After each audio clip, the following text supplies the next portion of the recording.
Guys, Boxing Gossip here. Apologies, the lighting on this video isn't going to be very good. I'm having to film it in the spare room because I've got family over actually. So yeah, apologies for that in advance.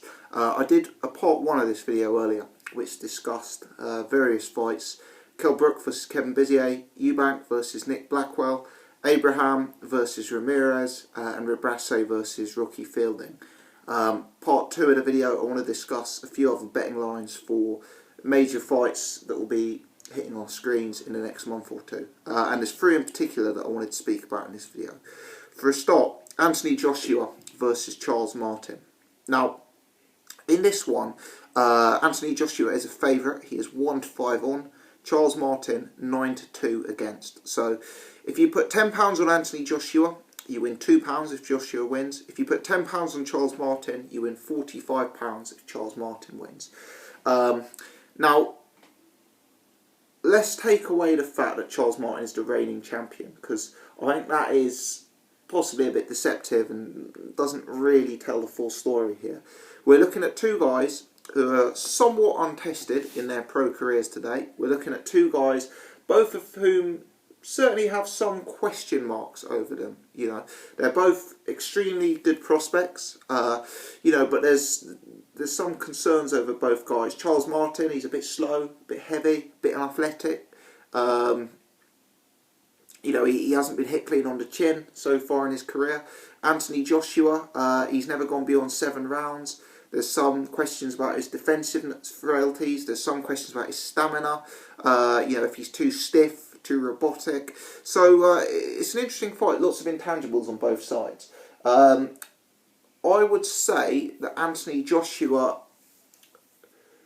on the whole, has a better resume. Charles Martin's biggest win is better than Anthony Joshua's biggest win, which was the Glasgow fight, even though that ended in strange circumstances.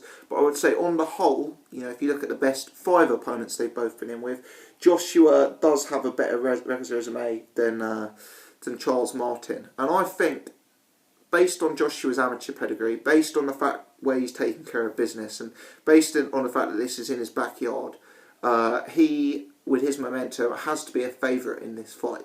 You know, if I was pricing this fight up, I would probably have Charles Martin around between 5-2, 2.5-1, or 3-1. I'd sort of have him at that level. Now, Joshua does look like an absolute wrecking ball, but Charles Martin's going to be a completely different test. For a start, he's the first southpaw Joshua's been in with. Secondly, he is the first real big man Joshua's been in with. Now, I know Joshua did fight Gary Cornish, so, you know, technically I'm wrong there. But the Gary Cornish fight was over so quickly that really we didn't learn anything about it. You know, this fight is actually going to be a proper fight involving a big guy in the form of Charles Martin. He's a southpaw, and Charles Martin's also, if not the biggest puncher, the second biggest puncher that Joshua's ever been in with. So it's going to be a very big test for Anthony Joshua. Having said that, it's equally going to be a very good test for Charles Martin. You know, Charles Martin's never been in with someone with the power of Anthony Joshua. Joshua's probably the first big guy of any talent that Charles Martin's been in with as well. So, you know, there's lots of intangibles on both sides, really. And Joshua does look the more explosive of the 2.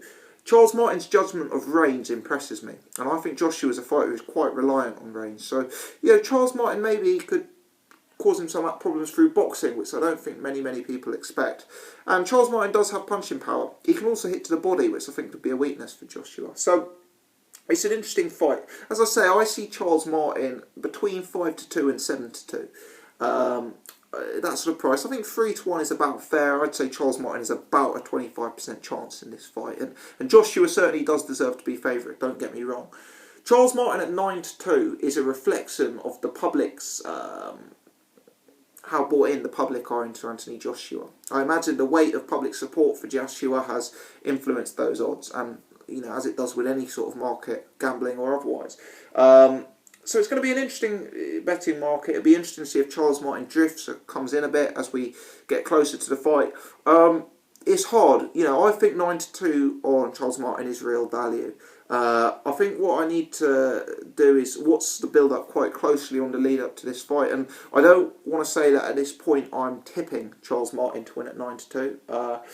I need to look at the build-up, see what kind of shape they're in, and maybe watch a bit more Charles Martin. Obviously, I haven't seen his entire back catalogue, so there's a few questions that need to be asked there. But early indications is that's a bit wide. I need to do a bit more thinking before I go and put a mortgage on it, but I do feel that's a bit wide.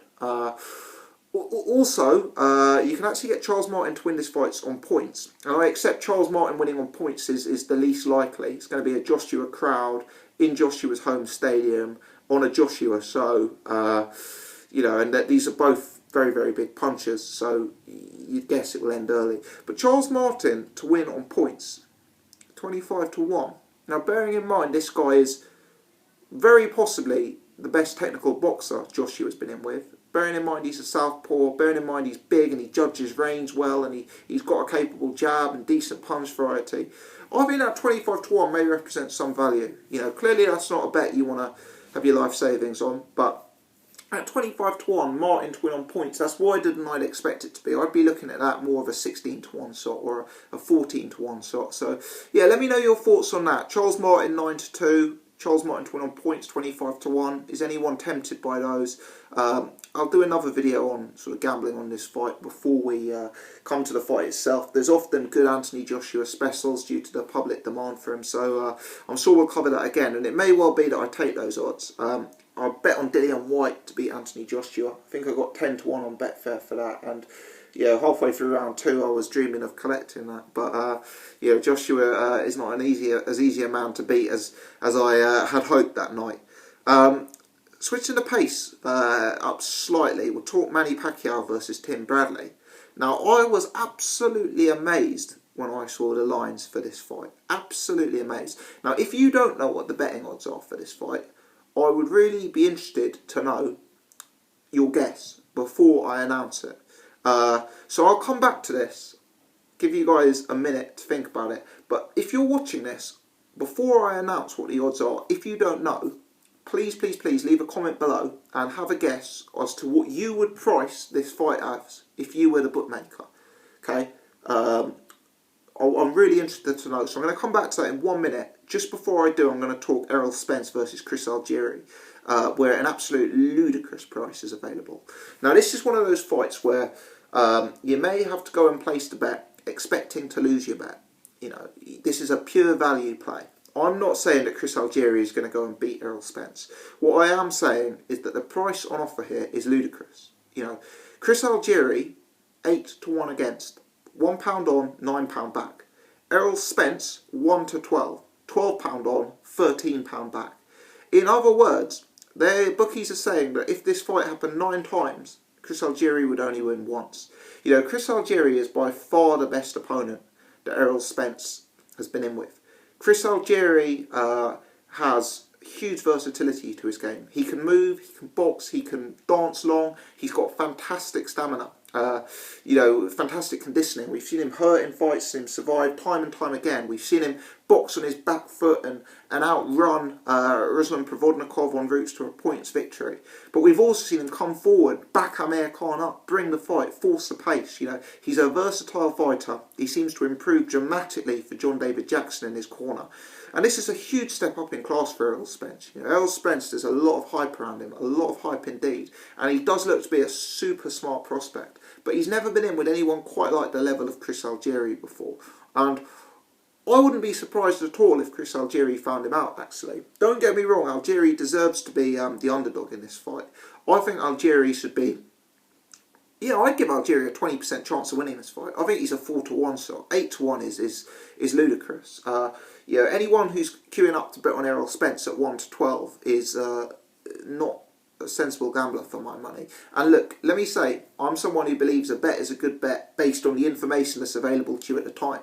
If Errol Spence goes and blows Chris Algieri out in 1 minute, I will still say that someone who took 1-12 made a poor gambling decision there. Because based on the information we have available to us at this stage, based on the form in the book, based on Errol Spence's resume, 1-12 is not a good price for him to go in and hang with a guy like Chris Algieri. This is the same Chris Algieri who many people believe beat Amir Khan. Beat Amir Khan. This is the same Chris Algieri who beat Ruslan Provodnikov. Yeah, I mean, imagine if it was Spence Provodnikov or Spence Khan. You wouldn't get 8-1 on the outside of there. The reason that you're getting 8-1 is because Chris Algieri is an unfashionable fighter. He doesn't carry power. He's not a knockout artist. The sort of public perception is that he's not as threatening a guy. But Chris Algieri can be a frustrating opponent who can mix it up in different ways. And I think it's a huge, huge value play 8-1 there. I think that's really underrating Chris Algieri. I believe 8-1 gives him 11% chance of winning this fight. I mean, how many of you out there would only give Chris Algieri an 11% chance of winning this fight? Let me know your thoughts on that. Right, we're going back to Pacquiao Bradley now. So, I'm really hoping that you guys are seeing this the same as me. Look, I view this as a 50-50 fight. I'm one of the rare people who scored Bradley the first fight. Pacquiao definitely won the second fight. Obviously, Tim Bradley supposedly had some sort of injury in that. But what's most important is momentum. And the momentum since those two fights has shifted dramatically.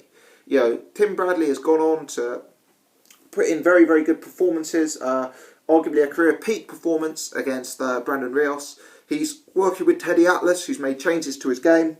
Whereas Manny Pacquiao put in a career worst performance against Floyd Mayweather. He's been less active. He's looking older.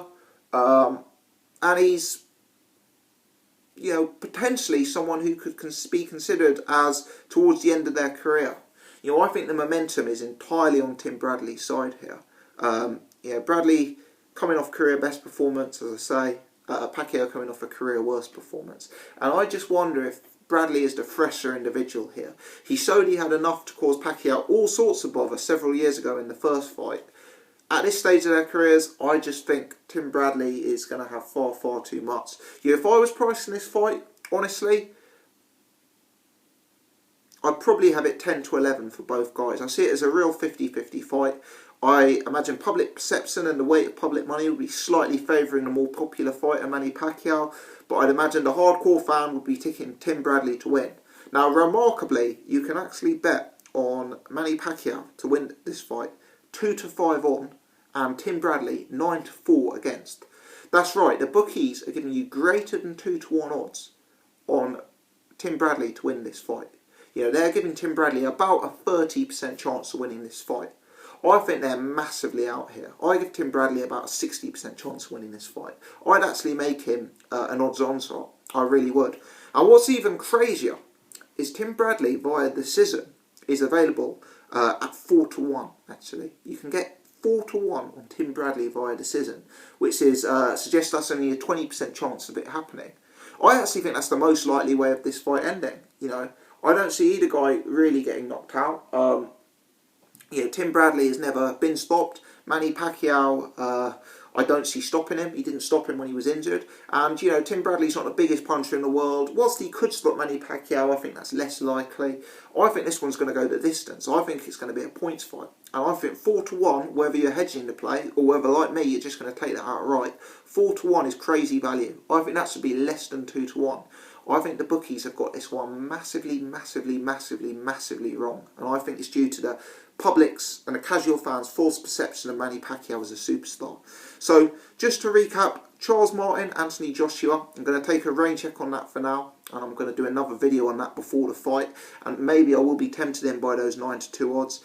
Errol Spence versus Chris Algieri, I'll be having a small stakes bet on Chris Algieri at 8-1. I don't expect to collect, but I think it's fantastic value, and you've got to play the percentages. And Manny Pacquiao versus Tim Bradley. That's one I look at very seriously. Bradley to win at 9-4, extremely tempting. Bradley to win by points at 4-1 is not one that I personally could leave alone.